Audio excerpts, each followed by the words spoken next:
ఆంధ్రప్రదేశ్లో చాలామంది రాజకీయ నాయకులు ఉన్నారు.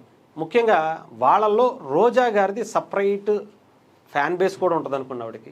ఎందుకంటే అలాంటి నోరుతో ఇప్పటివరకు ఎలాంటి రాజకీయ నాయకులు కనిపించలేదు. ముఖ్యంగా ఆవిడ నోటికి అడ్డు అదుపు లేకుండా ఏ రేంజ్లో రెచ్చిపోతారో మనకు తెలుసు. అలాగే ఆవిడ మంత్రి అయిన తర్వాత అదే రేంజ్లో రెచ్చిపోయారు. ముఖ్యంగా ఆడుదాం ఆంధ్ర అనేటువంటి దాంట్లో ఇప్పుడు ఆమెకి టైం వచ్చింది. ఆమెకు కూడా ఇప్పుడు మంచి అవకాశం కూడా లభించబోతుంది. మిగతా నాయకులందరూ కూడా జైలు జీవితాన్ని అలా వెళ్ళి టచ్ చేసి వచ్చారు. సో ఇప్పుడు అదే పని రోజా గారికి కూడా రాబోతున్నట్టుగా తెలుస్తుంది.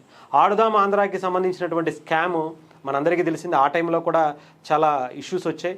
ఆమె ఏదైతే ఎలక్షన్స్కి ముందు యువతకి ఆకర్షించే విధంగా చాలామంది క్రికెట్ గిట్లు ఇంకొకటి పెట్టి స్పోర్ట్స్ మీట్లు పెట్టి ఇంటర్నల్గా వాళ్ళని ఎంకరేజ్ చేసి డబ్బులు ఇచ్చి వాళ్ళ వైపు తిప్పుకునేటువంటి ప్రయత్నం చేస్తారు. అలా ఎందుకు చేయాలి? గవర్నమెంట్ డబ్బే, అంటే జన సొమ్మే మనం అధికారికంగా ఇచ్చేయచ్చు కదా అని చెప్పి ఒక ప్రోగ్రామ్ ఎలక్షన్స్ ముందు కండక్ట్ చేసినటువంటి పరిస్థితి కనిపించింది. అదే ఆడుదాం ఆంధ్ర. దీంట్లో బైరెడ్డి సిద్ధార్థ రెడ్డి అనేటువంటి ఒక గొప్ప రీల్స్ చేస్తారు. చాలా గొప్పగా అప్పట్లో మాట్లాడతారు, కానీ పనులు మాత్రం ఇలాంటివే ఉంటాయి. ఆయన కూడా దీంట్లో భాగం పంచుకున్నారు.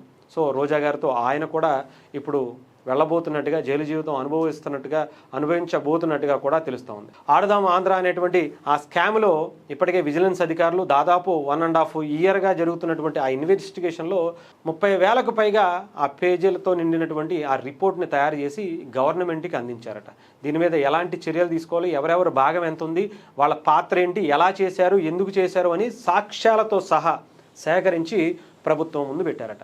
ఇది కూటమి ప్రభుత్వం అధికారంలోకి రాగానే కొంతమంది ఎమ్మెల్యేలు ఇచ్చినటువంటి ఫిర్యాదుతో దీని మీద ఎంక్వైరీకి వేయడం జరిగింది.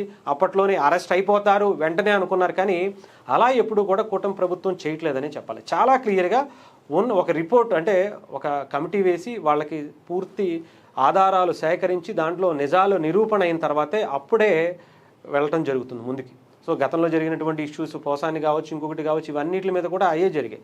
ఇప్పుడు రోజా గారి వంతు వచ్చింది. రోజా గారికి కూడా ఈసారి వాళ్ళకి సంబంధించిన ఏదైతే స్కామ్ ఉందో దానికి సంబంధించి రిపోర్టు ముందుకు వచ్చినటువంటి పరిస్థితి. దాన్ని ఒక్కసారి ఆడుదాం ఆంధ్ర అనేటువంటి ఆ స్కామ్లో ఆమె 40 కోట్లతో మనం అది స్టార్ట్ చేయాలి అని చెప్పి ప్రపోజల్ పెట్టారట. దాన్ని 100 కోట్లకి మారిపోయింది. ఆ తర్వాత ఆ బ్యాట్లు ఇరిగిపోవటం, ఆ కిట్లు సరిగ్గా పాడైపోవటం, ఇవన్నీ కూడా అప్పట్లో సంచలనం వేరైపోయాయి. సోషల్ మీడియాలో కూడా చాలా వార్తలు వచ్చాయి. కానీ ఎక్కడా కూడా వాళ్ళ ప్రభుత్వం ఉంది కాబట్టి బయటపడలా. కానీ కూటమి ప్రభుత్వం రాగానే దానికి సంబంధించి విచారణ చేస్తే ఇప్పుడు ఒక్కొక్కటి బయటపడుతుంది. ఇలా ఒక చోట 10,000 రూపాయలు అయితే, అంటే రాష్ట్ర వ్యాప్తంగా చాలా జిల్లాల్లో, పట్టణాల్లో పెట్టినటువంటి పరిస్థితి.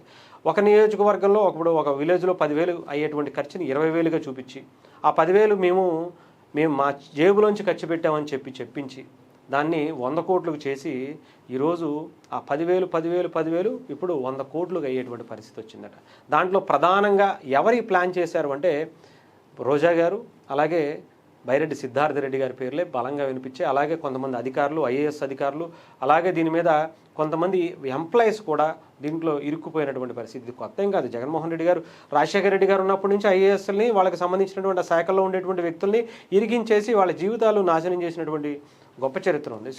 ఇప్పుడు కూడా అదే పరిస్థితి. ఈవెన్ మొన్న లాస్ట్ టైం ఎలక్షన్స్ అప్పుడు కూడా కొంతమంది ఐఏఎస్లు, ఐపీఎస్లకి ఇదే పరిస్థితి కనిపించింది. కొంతమంది బయటకు వచ్చి అప్రూవర్గా మారారు, కొంతమంది ఇప్పుడు సస్పెండ్ అయ్యి ఇంటికాడ కూర్చున్నటువంటి పరిస్థితి. సో ఇప్పుడు అది కూడా ఈ శాఖలో అవుతున్నటువంటి పరిస్థితి కూడా ఉంది.